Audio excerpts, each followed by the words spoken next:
In this video, we will see how to prepare a trial balance. A trial balance is a list of closing balances of ledger accounts on a certain date and is the first step toward the preparation of financial statements. A trial balance is prepared to check the mathematical equality of accounting. Under the double entry system, this equality occurs when the sum of the debit account balances equals the sum of the credit account balances. To prepare a trial balance, all ledger accounts are closed at the end of an accounting period or when a trial balance is intended to be prepared. A trial balance has three columns: a column for account names, a debit column, and a credit column.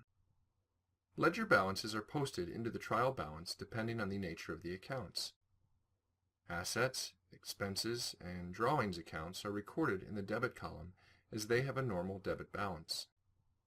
In contrast, liability accounts, equity accounts, and revenue accounts are recorded in the credit column as they have a normal credit balance. A trial balance only confirms that the total of all debit balances equals the total of all credit balances. Debit and credit totals may agree in spite of errors. If they do not agree, the differences must be investigated and resolved before financial statements are prepared. Let us now look at an illustration to see how to prepare a trial balance. The details from ledger accounts of Wiley Company at December 31st for year 1 are given. Using this information, we are required to prepare a trial balance. In preparing the trial balance, we first list the name of the company, the title of the statement, and the date on which the trial balance is prepared. Next, we'll list the account names and their balances in either the debit or credit columns.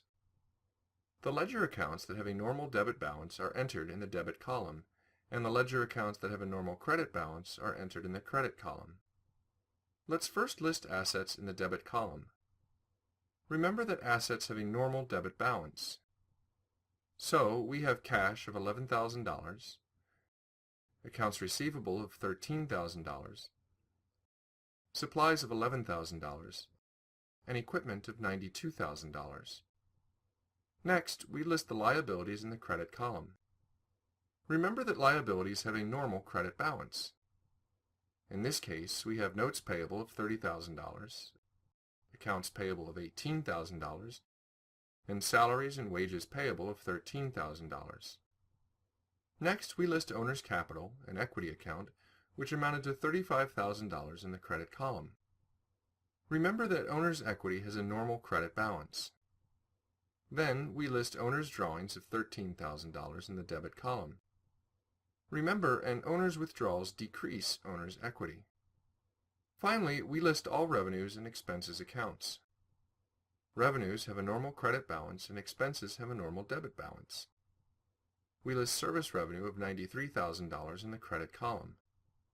Then we list rent expense of $6,000 and salaries and wages expense of $43,000 in the debit column. After listing all respective debits and credits, we'll total the debit and credit columns of the trial balance.